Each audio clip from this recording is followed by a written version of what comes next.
Pension. इस video में हम देखेंगे कि पेंशन की टैक्स ट्रीटमेंट क्या होगी, चाहे वो कम्यूटेड पेंशन हो या अनकम्यूटेड पेंशन हो। आइए तो देखते हैं इस नई वीडियो में पेंशन की टैक्स ट्रीटमेंट।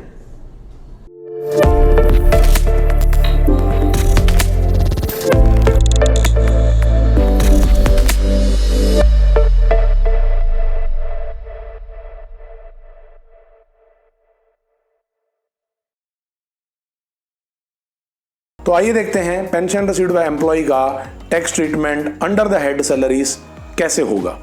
पेंशन के लिए हम लोगों को डायग्राम दिया हुआ है और जैसे कि हम लोग देख सकते हैं पेंशन से रिलेटेड जो टैक्स ट्रीटमेंट है वो बहुत अच्छे से एक्सप्लेन की गई है। पेंशन के केस में आपको पहले ये इवैल्यूएट करना पड़ेगा कि वो पेंशन जो है कम्यूटेड है कि अनकम्यूटेड है। If the pension is uncommuted then it is taxable in all cases and if it is commuted you have to analyse the following. अब आपको कम्यूटेड पेंशन के केस में इवैल्यूएट करना पड़ेगा कि एम्प्लॉय कौन से कैटेगरी में काउंट हो रहा है। एम्प्लॉयज की उसने अलग अलग कैटेगरीज बताई है। पहली कैटेगरी जो एम्प्लॉयज की है वो है employee of central government, local authorities, statutory corporation, members of civil services, defence services etcetera. अगर एम्प्लॉय इनमें से किसी भी कैटेगरी में फॉल हो रहा है तो उसे जो कम्यूटेड पेंशन मिलेगी वो फुल्ली एग्जेम्प्ट हो जाएगी under the provision of section 10। और अगर एम्प्लॉय दूसरे किसी कैटेगरी में है तो आपको ये इवैल्यूएट करना पड़ेगा कि उसे पेंशन के साथ ग्रेच्युटी मिली है या नहीं। If the employee is in receipt of gratuity 1/3 of commuted pension received divided by commutation percentage into 100 will be exempt. तो अब इसका मतलब ये है कि एम्प्लॉय को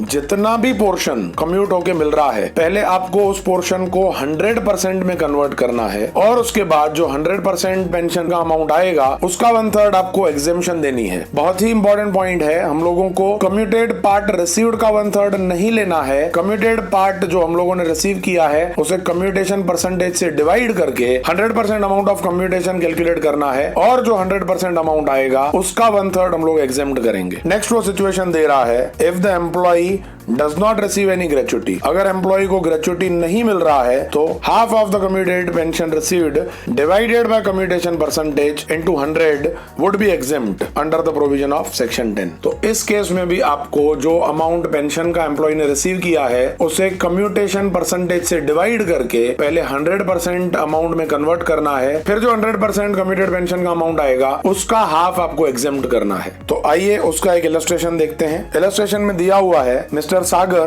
retires on 1st October 2019 receiving rupees 5,000 per month as pension. On 1st Feb 2020 he commuted 60% of his pension and received rupees 3 lakh as commuted pension. You are required to compute his taxable pension assuming A. he is a government employee, B. he is a private sector employee receiving gratuity of rupees 5 lakh at the time of retirement, C. he is a private sector employee and is not in receipt of gratuity at the time of retirement. अब इस question में हम लोगों को बताया है कि mister सागर 1 अक्टूबर 19 पे रिटायर हो रहा है और उस मंथ से ही उसे रुपीज 5,000 का अनकम्यूटेड पेंशन दिया जा रहा है। 1 फेब 2020 पे वो अपना 60% पेंशन कम्यूट करवा रहा है और उसे 60% commuted amount rupees 3 lakh receive हो रहा है और वो बोल रहा है हम लोगों को फाइनेंशियल ईयर 1920 के लिए टैक्सेबल पेंशन का अमाउंट कैलकुलेट करना है 3 सिनारियोज में। सिनारियो ए में if Sagar is assumed to be government employee, scenario B में दिया हुआ है उसे private sector employee with receipt of gratuity हम लोगों को कंसीडर करना है और सिनेरियो सी में दिया है private sector employee without receipt of gratuity. अलग अलग सिचुएशन में पेंशन का टैक्सेबिलिटी क्या होगा आइए तो सॉल्यूशन में देखते हैं। पहले उसने केस ए सॉल्व किया है, उसमें वो बता रहा है if mister Sagar is considered as government employee uncommuted pension received October to March rupees 24,000। हम लोगों ने पहले ही डिस्कस किया था कि अनकम्यूटेड पेंशन किसी भी केस में टैक्सेबल ही होगा, उसमें एग्जेम्प्ट कुछ भी नहीं होगा। मिस्टर सागर को अनकम्यूटेड पेंशन का जो अमाउंट मिल रहा है वो अक्टूबर तो जैन तक रुपीज 5,000 पर मंथ मिल रहा है तो वो 4 मंथ्स के लिए उसने 5,000 इंटू 4 मंथ्स कैलकुलेट किया है। 1 फेब पे उसने अपने पेंशन का 60% अमाउंट कम्यूट करवा लिया था तो फेब और मार्च मंथ में उसे कम्यूटेड अमाउंट का सिर्फ 40% ही एज अनकम्यूटेड पेंशन दिया जाएगा। तो 40% of 5,000 into 2 months this will be the pension received by mister Sagar for the month of Feb and March. So 4 months into 5,000 plus 2 months into 2,000 comes to rupees 24,000। तो ये इसकी previous year 1920 की uncommuted pension है जो fully taxable हो जाएगी। उसके बाद देखते हैं कम्यूटेड पेंशन का taxability. Commuted pension received rupees 3 lakh less exempt under section 1010 10A ₹3 lakh. क्योंकि मिस्टर सागर को फर्स्ट सिनेरियो में गवर्नमेंट एम्प्लॉय ट्रीट किया जा रहा है, तो जो भी उसे कमिटेड पेंशन मिलेगी पूरी की पूरी वो पेंशन एग्जेम्प्ट हो जाएगी। तो प्रीवियस ईयर 1920 में मिस्टर सागर सिर्फ 24,000 पे टैक्स पे करेगा। सिनेरियो बी में दिया हुआ है, if he is a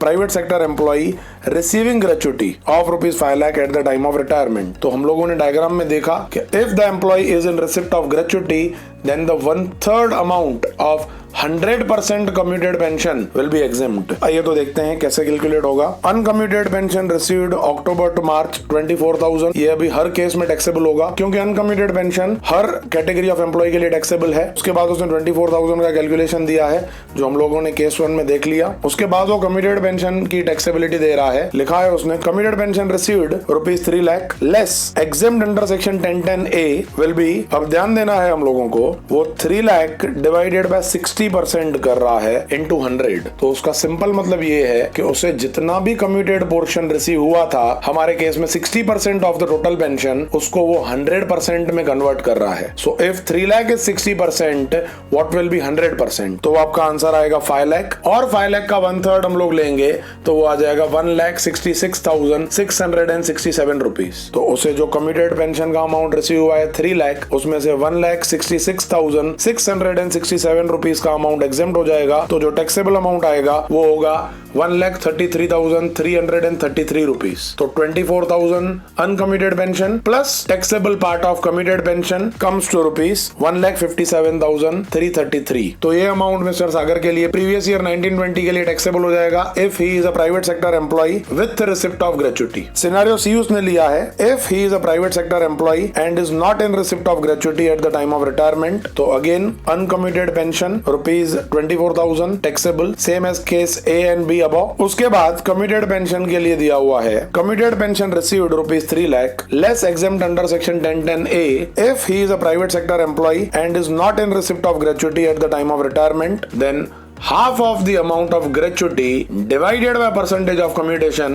into 100 will be exempt। ये हम लोगों ने प्रोविजंस में पढ़ा। नीचे अब दे रहा है वो 3 लाख डिवाइडेड बाय 60% into 100, ये आपका 5 लाख रुपीस का अमाउंट आ जाएगा, उसका हाफ विल बी एग्जेम्प्ट। ये ध्यान देना है, if the employee is in receipt of gratuity तो 1/3 will be exempt, if he is not in receipt of gratuity then half of the 100% commuted pension will be exempt। तो हमारे case में 100% commuted pension का amount आएगा 5 लाख, उसका half अगर हम लोग कैलकुलेट करेंगे तो हो जाएगा 2,50,000 जो कि उसने एग्जेम्प्ट किया है। सो 3 lakh commuted pension received less exempt 2,50,000 of commuted pension will be taxable। तो टोटल टैक्सेबल पेंशन का अमाउंट जो प्रीवियस ईयर 1920 के लिए आ जाएगा वो हो जाएगा 24,000 प्लस 50,000 74,000। स्टूडेंट्स, अगर आपको ये वीडियो अच्छा लगा हो, आपको इस वीडियो से वैल्यू एडिशन और बेनिफिट हुआ हो, तो इस वीडियो को लाइक और शेयर जरूर करें और हमारे यूट्यूब चैनल को सब्सक्राइब जरूर करें, क्योंकि आपके सब्सक्राइब करने से हमें ऐसे और नए नए वीडियोस बनाने के लिए मोटिवेशन और इंकरेजमेंट मिलती है। Thank you.